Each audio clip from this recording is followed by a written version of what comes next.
ನಮಸ್ತೆ ಸ್ನೇಹಿತರೆ, ನಾವು ಪರೀಕ್ಷೆಯ ಅಂತಿಮ ತಯಾರಿಯನ್ನು ಮಾಡಿಕೊಳ್ಳುವ ಪ್ರಥಮ BA ಕನ್ನಡ ಪ್ರಬಂಧ ಮತ್ತು ಆಡಳಿತ ಕನ್ನಡದಲ್ಲಿ ಪರೀಕ್ಷೆಯ ಅಂತಿಮ ತಯಾರಿಯನ್ನು ಮಾಡಿಕೊಳ್ಳುವ ಈ ಪ್ರಬಂಧದಲ್ಲಿ ಎಲ್ಲ ಪ್ರಬಂಧವು ಕೂಡ ಮುಖ್ಯವಾಗಿರುವಂಥದ್ದು. ಪ್ರಬಂಧವನ್ನು ಕೂಡ ನೀವೇನು ಮಾಡಬೇಕು, ಅದರ ವಿಚಾರ ಏನು, ಅದರೊಳಗೆ ಬರುವಂತಹ ಕಥೆ ಏನು, ಯಾವ ವಿಚಾರದ ಬಗ್ಗೆ ಅವರು ಹೇಳ್ತಾ ಇದ್ದಾರೆ ಎನ್ನುವಂಥದ್ದನ್ನು ತಿಳ್ಕೊಂಡ್ರೆ ಪ್ರಬಂಧದಿಂದ 5 ಅಂಕದ ಪ್ರಶ್ನೆ 1, 10 ಅಂಕದ ಪ್ರಶ್ನೆ 1 ಬರೀಲಿಕ್ಕಿರುವಂಥದ್ದು.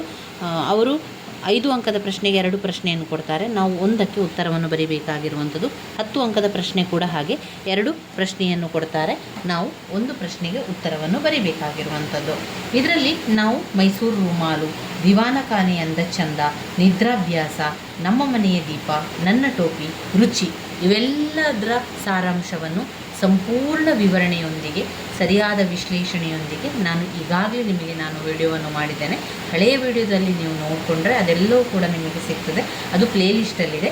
ಇವತ್ತು ನಾವು ಪರೀಕ್ಷೆಯ ಅಂತಿಮ ತಯಾರಿಯನ್ನು ಮಾಡುವ ಕಾರಣ ಸ್ವಲ್ಪ ವಿಚಾರವನ್ನು ತಿಳಿತಾ ಹೋಗುವ, ಸ್ವಲ್ಪ ಸಾರಾಂಶವನ್ನು ಮಾತ್ರ ಇಲ್ಲಿ ನಾವು ನೋಡ್ತಾ ಹೋಗುವಂಥದ್ದು. ಮೊದಲಿಗೆ ಮೈಸೂರು ರೂಮಾಲು ಪ್ರಬಂಧದಲ್ಲಿ ಇಲ್ಲಿ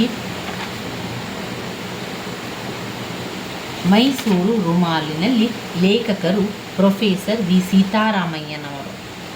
ಸೀತಾರಾಮಯ್ಯನವರು ಮೈಸೂರಿನ ಒಂದು ರೂಮಾಲು ಅಂದರೆ ಪೇಟದ ಬಗ್ಗೆ ಕೂಡ ವಿವರಣೆಯನ್ನು ಕೊಡ್ತಾರೆ. ಅದರ ಜೊತೆಗೆ ಮೈಸೂರಿನ ಸೊಬಗು, ಅಲ್ಲಿನ ಪ್ರಕೃತಿ ಸೌಂದರ್ಯ ಇರ್ಬೋದು, ಅಲ್ಲಿನ ಒಂದು ಸೊಗಸನ್ನು ಅವರು ವಿವರಿಸುವಂಥದ್ದನ್ನು ನಾವು ಈ ಪ್ರಬಂಧದಲ್ಲಿ ಕಾಣ್ಬೋದು. ಸಂಪೂರ್ಣವಾಗಿ ಮೈಸೂರಿನ ಬಗ್ಗೆ ವಿವರಿಸುವಂಥದ್ದು. ಅದರ ಜೊತೆಗೆ ಮೈಸೂರಿನಲ್ಲಿ ತೊಟ್ಟುಕೊಳ್ಳುವಂಥ ಪೇಟ ರುಮಾಲಿನ ಬಗ್ಗೆ ಕೂಡ ಅವರು ವಿವರಿಸುವಂಥದ್ದು. ಮೈಸೂರು ರೂಮಾಲು ವಿ ಸೀತಾರಾಮಯ್ಯನವರ ಒಂದು ಪ್ರಬಂಧ ಆಗಿರುವಂಥದ್ದು. ಇದರಲ್ಲಿ ಅವರು ಜಗತ್ಪ್ರಸಿದ್ಧವಾಗಿರುವಂಥ ಮೈಸೂರಿನ ಬಗ್ಗೆ ವಿವರಿಸ್ತಾ ಇದ್ದಾರೆ. ಮೈಸೂರಿನಲ್ಲಿ ತೊಟ್ಟುಕೊಳ್ಳುವಂಥ ರುಮಾಲಿನ ಬಗ್ಗೆ ವಿವರಿಸುವಂಥದ್ದನ್ನು ಕಾಣುವಂಥದ್ದೇ ವಿ ಸೀತಾರಾಮಯ್ಯನವರ ಪ್ರಬಂಧದಲ್ಲಿ ನಾವು ಕಾಣ್ತಾ ಹೋಗ್ತೇವೆ. ರುಮಾಲನ್ನು ಕಟ್ಟುವಂಥದ್ದು ಅಂದರೆ ಪೇಟವನ್ನು ಕಟ್ಟುವಂಥದ್ದು ಸುಲಭದ ಮಾತಲ್ಲ, ಅದು ಕಷ್ಟಕರವಾದ ಕೆಲಸ. ಅದು ಹೇಳಿಕೊಟ್ಟು ಬರುವಂಥದ್ದಲ್ಲ, ಅದು ತನ್ನೊಳಗೆ ಬಂದಿರುವಂಥ ಒಂದು ಕೌಶಲ್ಯ ಅಂತ ಹೇಳುವಂಥದ್ದು. ಈ ಒಂದು ಕೌಶಲ್ಯ ಇದೆಲ್ಲ ಯಾರಿಗೂ ಕೂಡ ಬರುವುದಿಲ್ಲ, ಎಲ್ಲರಿಗೂ ಕೂಡ ಬರುವುದಿಲ್ಲ, ಕೆಲವರಿಗೆ ಮಾತ್ರ ಆ ಒಂದು ಕೌಶಲ್ಯ ಬರುವಂಥದ್ದು. ಮೈಸೂರು ರುಮಾಲಿನ ಒಂದು ದರ್ಪ, ಆಮೇಲೆ ಅದನ್ನೊಂದು ಆಡಂಬರ ಅಂತ ಎನಿಸಿದರೂ ಕೂಡ ಅದಕ್ಕೆ ಸ್ವಲ್ಪ ನಯ ನಾಜೂಕು ಎಲ್ಲ ಬೇಕಾಗುವಂಥದ್ದನ್ನು ಕಾಣ್ಬೋದು. ನಯ ನಾಜೂಕೆಲ್ಲ ಬೇಕಾಗ್ತದೆ. ಅದಕ್ಕೆ ನಯ ನಾಜೂಕು ಮತ್ತಾವುದಕ್ಕೂ ಬರುವುದಿಲ್ಲ. ರುಮಾಲು ಕಟ್ಟಬೇಕಾದ್ರೆ ಅದಕ್ಕೆ ಸರಿಯಾದ ಗಮನವನ್ನು ಕೊಡಬೇಕು. ಸರಿಯಾದ ಗಮನವನ್ನು ಕೊಡದಿದ್ದರೆ ಕಟ್ಟಿದ್ದು ವ್ಯರ್ಥ ಆಗ್ತದೆ. ಕಟ್ಟಿದ ಕೂಡಲೇ ಅದು ಬಿಚ್ಚಿ ಹೋಗ್ತದೆ. ಒಂದು ವೇಳೆ ನೀವು ರುಮಾಲನ್ನು ಕಟ್ಟಲಿಕ್ಕೆ ಸರಿಯಾಗಿ ಗಮನವನ್ನು ಕೊಡಲಿಲ್ಲ ಅಂತಾದರೆ ಅದೇನಾಗ್ತದೆ ಅಂತ ಹೇಳಿದರೆ ಮುಖ್ಯವಾದ ಸಂದರ್ಭಗಳಲ್ಲಿ ಪೇಚಿಗೆ ಸಿಲುಕುವಂತಹ ಸಂದರ್ಭ ಉಂಟಾಗ್ತದೆ. ಆಮೇಲೆ ಅದರ ಜೊತೆಗೆ ನಾವು ಮೈಸೂರು ರುಮಾಲಿನ ಜೊತೆಗೆ ರುಮಾಲು ಯಾವ ರೀತಿ ಇರಬೇಕು, ರುಮಾಲಿನ ಬಟ್ಟೆ ಯಾವ ರೀತಿ ಇರಬೇಕು, ಅದರ ಜರಿಯ ಆಯ್ಕೆ ಯಾವ ರೀತಿ ಮಾಡಿಕೊಳ್ಬೇಕು ಎನ್ನುವಂಥದ್ದನ್ನು ಬಹಳ ಎಚ್ಚರಿಕೆಯಿಂದ ಮಾಡಬೇಕಾಗ್ತದೆ. ಮೈಸೂರಿನವರು ಎಲ್ಲ ವಿಷಯದಲ್ಲೂ ಕೂಡ ಉದಾತ್ತ ಸ್ವಭಾವದವರು. ಅದಕ್ಕೆ ಮುಖ್ಯ ಕಾರಣ ಅಲ್ಲಿನ ಭೋಗ ಸಂಪತ್ತು. ಮೈಸೂರು ರುಮಾಲು ಎನ್ನುವಂಥದ್ದು ಶುದ್ಧ ಸಂಪ್ರದಾಯಕ್ಕೆ ಸೇರಿದ್ದು. ಅದು ದಕ್ಷಿಣದವರ ದಿಗಂಬರತೆ ಇರ್ಬೋದು, ಉತ್ತರದವರ ಒಂದು ವಕ್ರತೆ ಎರಡನ್ನೂ ಕೂಡ ಹೊಂದಿಲ್ಲ. ಮೈಸೂರು ರುಮಾಲು ರಸಿಕತೆ, ಈ 3 ಮುಖ್ಯ ಅಂಶಗಳು. ಮೈಸೂರು ರುಮಾಲು ರಸಿಕತೆ ಎನ್ನುವಂತಹ ಮುಖ್ಯ ಅಂಶಗಳನ್ನು ಹೊಂದಿದೆ. ರುಮಾಲು ಕಟ್ಟುವ ಬಗೆಯನ್ನು ಯಾರಿಗೂ ತಿಳಿಸಿಕೊಡಲು ಅದು ಸಾಧ್ಯ ಇಲ್ಲ. ಅದು ಕರಗತವಾಗಿ ಬಂದಿರುವಂಥದ್ದು, ಅವರ ಒಂದು ಕೌಶಲ್ಯದಲ್ಲಿ ಅದು ಬಂದಿರುವಂಥದ್ದನ್ನು ಕಾಣ್ಬೋದು. ರುಮಾಲು ಕಟ್ಟುವ ಬಗೆಯನ್ನು ಯಾರಿಗೂ ತಿಳಿಸಿಕೊಡಲು ಸಾಧ್ಯ ಇಲ್ಲ. ಅದೊಂದು ಅನುಭವದ ಮುಖಾಂತರ ಬರುವಂಥದ್ದು. ಅನುಭವದ ವೇದ್ಯ ಕಲೆ. ಒಳ್ಳೆಯ ರುಮಾಲನ್ನು ನೋಡಿ ಮೆಚ್ಚಿ ನಾವು ಗೌರವಿಸಬೇಕು. ರುಮಾಲನ್ನು ಕುರಿತು ಹಲವಾರು ಸಲಹೆ ಸೂಚನೆಗಳಿವೆ. ರುಮಾಲೆಂದರೆ ಮಂಗಳ, ಮರ್ಯಾದೆ ಎರಡನ್ನೂ ತಂದುಕೊಡುವಂಥದ್ದು. ಪರಕೀಯರ ಪ್ರಭಾವದಿಂದ ಈ ನಡುವೆ ಮೈಸೂರು ರುಮಾಲನ್ನು ಧರಿಸುವವರ ಪ್ರಮಾಣ ಕಡಿಮೆಯಾಗ್ತಾ ಇದೆ. ಇಂತಹ ಪರಕೀಯರ ದಾಳಿಯನ್ನು ತಪ್ಪಿಸಿಕೊಂಡು ಮೈಸೂರು ರುಮಾಲನ್ನು ಉಳಿಸಿ ಉಪಯೋಗಿಸುವುದು ನಮ್ಮೆಲ್ಲರ ಕರ್ತವ್ಯ ಆಗಿರುವಂಥದ್ದು. ಇಲ್ಲಿ ವಿ ಸೀತಾರಾಮಯ್ಯನವರು ಮೈಸೂರು ರುಮಾಲಿನ ಬಗ್ಗೆ ಈ ರೀತಿಯಾಗಿ ವಿವರಿಸಿರುವಂಥದ್ದು. ಮೈಸೂರು ರುಮಾಲಿಗೆ ಅದರದೇ ಆದ ಒಂದು ವಿಶೇಷತೆ ಇದೆ. ಮೈಸೂರು ರುಮಾಲಿಗೆ ಅದರದೇ ಆದ ಒಂದು ಗಸ್ತು, ಗೌರವ, ಮರ್ಯಾದೆ ಎಲ್ಲವೂ ಕೂಡ ಅದಕ್ಕಿದೆ. ಹಾಗೆ ಅದರ ಜೊತೆಗೆ ಈ ಮೈಸೂರು ರುಮಾಲನ್ನು ತೊಟ್ಟುಕೊಂಡು ಅದು ಬಿಚ್ಚಿಕೊಂಡು ಹೋದರೆ ಅಂತಹ ಸಂದರ್ಭದಲ್ಲಿ ಅದು ಅವಮಾನ ಕೂಡ ಮಾಡ್ತಾ ಇದೆ, ಅವಮಾನ ಕೂಡ ಆಗ್ತದೆ. ಸಮಯ, ಸಂದರ್ಭ, ಉತ್ಸವ ಮುಂತಾದ ಕಾಲದಲ್ಲಿ ಕೆಲವೊಮ್ಮೆ ಏನಾಗ್ತದೆ, ಅದು ಬೇಕೆಂದೇ ಕೆಟ್ಟು ಹೋಗುವಂಥ ಪ್ರಸಂಗ ಕೂಡ ಉಂಟಾಗ್ತದೆ. ಒಂದು ವೇಳೆ ವಿಶೇಷ ಸಂದರ್ಭಗಳಲ್ಲಿ ರೈಲಿನಲ್ಲಿ ಹೋಗುವಾಗ, ಕಚೇರಿ ಕಾಲಕ್ಕೆ ಮೀರಿದಾಗ, ಸಾಹೇಬರನ್ನು ನೋಡಬೇಕೆಂದಾಗ, ಒಂದು ಫೋಟೋವನ್ನು ತೆಗೆದುಕೊಳ್ತಾ ಇದ್ದೇವೆ ಅಂತ ಅಂದಾಗ, ಅಂತಹ ಸಂದರ್ಭದಲ್ಲಿ ಅದು ಸಮಯವನ್ನು ಕಾದು ಕುಳಿತುಕೊಂಡು ಮೆಲ್ಲನೆ ಆ ಪೇಟ ಬಿಚ್ಚಿಕೊಳ್ಳುತ್ತಾ ಬರುವಂಥದ್ದನ್ನು ಕೂಡ ಕಾಣ್ತದೆ. ಮೈಸೂರು ರುಮಾಲಿನ ವಿಷಯವನ್ನು ಇಲ್ಲಿ ವಿ ಸೀತಾರಾಮಯ್ಯನವರು ವಿವರಿಸ್ತಾರೆ. ಅದರ ಜೊತೆಗೆ ಮೈಸೂರಿನ ಭೋಗ ಸಂಪತ್ತನ್ನು ಕೂಡ ವಿವರಿಸ್ತಾರೆ. ಮೈಸೂರು ರಾಮರಾಜ್ಯ, ಭೋಗರಾಜ್ಯ, ಶೃಂಗಾರ ರಾಜ್ಯ. ಮೈಸೂರಿನ ಭೋಗ ಸಂಪತ್ತನ್ನು ವಿವರಿಸಲು ಅಲ್ಲಿನ ಚೆಲುವು ಬೆಡಗುಗಳ ಧ್ಯಾನ, ಹದವಾದ ವಾಯುಗುಣ, ಶ್ರೀಗಂಧದ ಸೌಗಂಧ, ಮಲ್ಲಿಗೆ ಹೂವು, ವೀಳ್ಯದೆಲೆ, ಬದನೆಕಾಯಿಗಳ ಪರಿಮಳ ಸವಿ, ಕುಮಾರಿಯಗಳು. ಇದರಲ್ಲಿ ಯಾವುದಾದ್ರೂ ಒಂದು ಹೇಳಿದರೂ ಸಾಕಾಗಿ ಬಿಡುತ್ತದೆ. ಅದರಿಂದ ಇಲ್ಲಿ ಸುಖಾಪೇಕ್ಷೆ, ಕಣ್ತುಂಬ ನಿದ್ದೆ ಎಲ್ಲವೂ ಸಹಜವಾಗಿ ದೊರೆಯುತ್ತದೆ. ಇದನ್ನರಿತೇ ಜನ ಇಲ್ಲಿಗೆ ಬಂದು ನೆಲೆಸುವಂಥದ್ದು.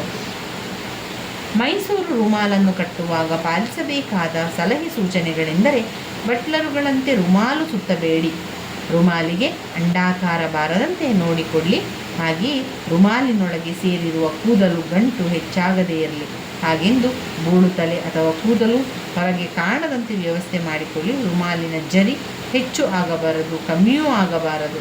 ಕಮ್ಮಿಯಾದರೆ ಗುಮಾಸ್ತರಂತೆ, ಹೆಚ್ಚಾದರೆ ಸಾಹುಕಾರಂತೆ ಕಾಣುವಂಥದ್ದು.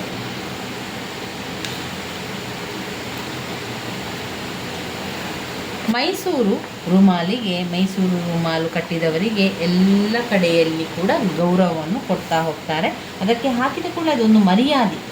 ಯಾವುದೇ ಒಂದು ಅಂಗಡಿಗೆ ಹೋಗಲಿ ಅಥವಾ ಯಾವುದೇ ಬ್ಯಾಂಕಿಗೆ ಬೇಕಾದರೂ ಹೋಗಲಿ, ಅಲ್ಲೇ ಏನು ಮಾಡುವಂಥದ್ದು, ಸಾಲ ಕಟ್ಟುವಂಥದ್ದು, ಸಾಲ ಪಡೆದುಕೊಳ್ಳುವಂಥದ್ದು, ಈ ರೀತಿಯೆಲ್ಲ ಮಾಡ್ತಾ ಇರುವಂತಹ ಸಂದರ್ಭದಲ್ಲಿ ಬೀದಿಯಲ್ಲಿ, ಲಾಲ್ಬಾಗ್ ಗೇಟಿನಲ್ಲಿ ಪೊಲೀಸಿನವರು ಸಲಾಮ ಮಾಡುತ್ತಾರೆ.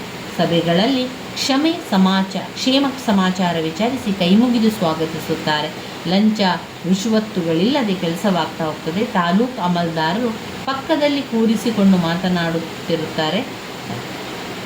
ರೈಲಿನಲ್ಲಿ ಟಿಕೆಟ್ ಕಲೆಕ್ಟರ್ ಕೂಡ ತಂಟೆಗೆ ಬರುವುದಿಲ್ಲ. ಹೀಗೆ ಹಲವು 10 ಅನುಕೂಲಗಳನ್ನು ಮೈಸೂರು ರುಮಾಲು ಮಾಡಿಕೊಡುವಂಥದ್ದು. ಇದಿಷ್ಟು ಮೈಸೂರು ರುಮಾಲಿನ ಬಗ್ಗೆ ನಿಮಗೆ ಗೊತ್ತಿರಲಿ. ಇನ್ನು ಬರುವಂತಹ ಪ್ರಬಂಧ ದಿವಾನಖಾನೆಯ ಅಂದಚಂದ. ದಿವಾನಖಾನೆಯ ಅಂದಚಂದ ಕವಿತೆಯನ್ನು ಬರೆದವರು ಪ್ರೊಫೆಸರ್ ಎ.ಎನ್. ಮೂರ್ತಿರಾವ್ ಅವರು.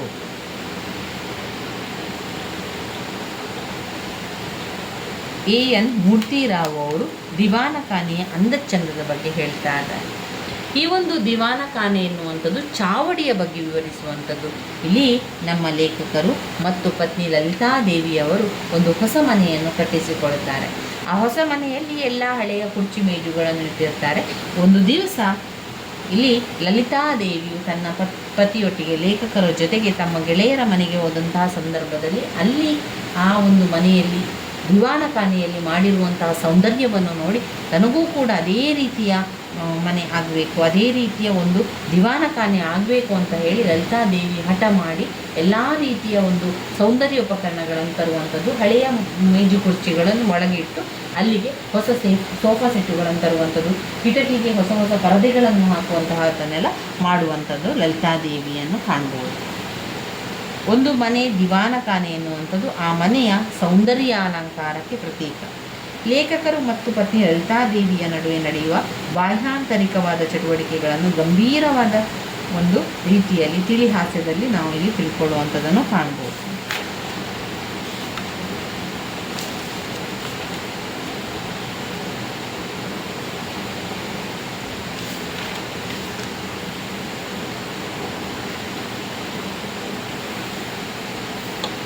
ಲೇಖಕರ ಮನೆಯ ಸುತ್ತಮುತ್ತ ಚಿರಪರಿಚಿತವಾದ ಸುಂದರವಾದ ಚಾಮುಂಡಿ ಬೆಟ್ಟ ಕೂಡ ಕಾಣ್ತದೆ.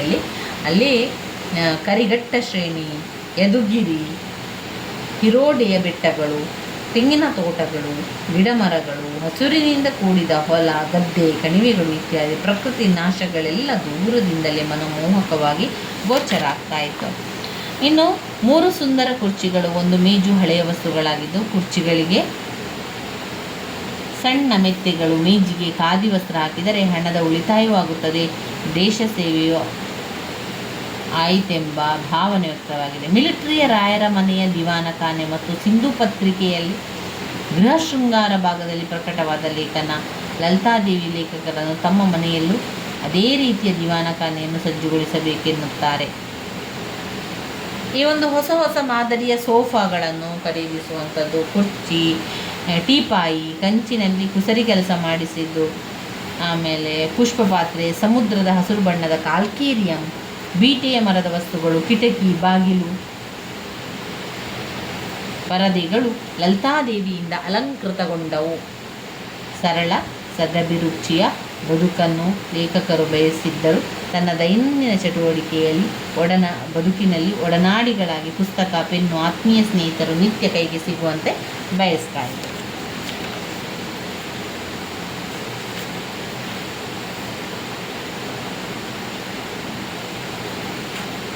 ನಿದ್ರಾಭ್ಯಾಸ ರಾಕು ಅವರು ಬರೆದಿರುವಂತಹ ಒಂದು ಪ್ರಬಂಧ.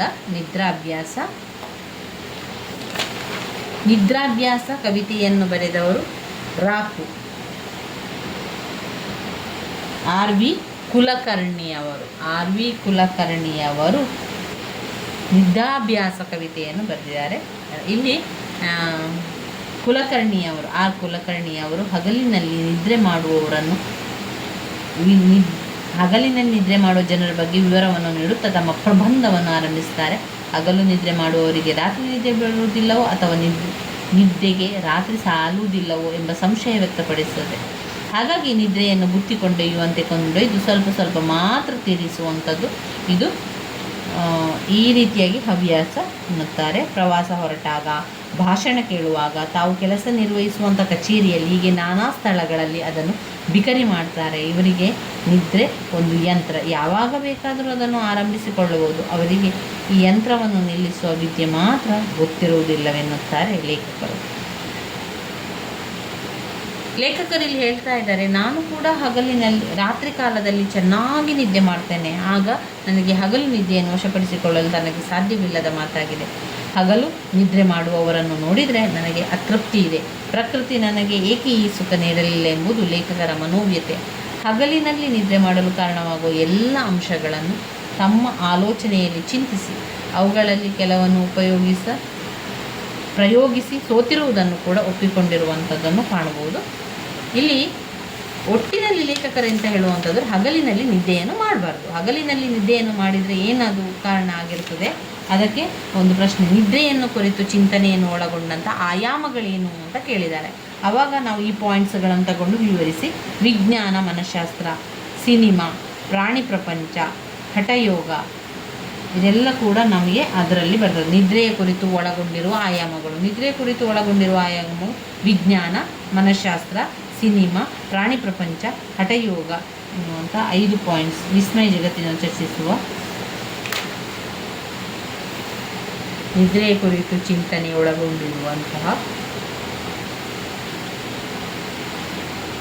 ಆಯಾಮಗಳು.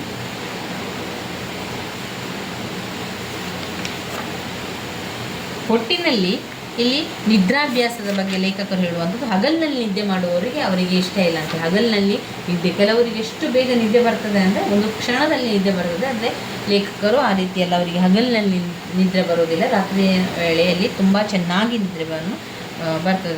ನಿದ್ದೆ ಬರುತ್ತದೆ ಎನ್ನುವಂಥದ್ದನ್ನು ಕಾಣ್ಬೋದು.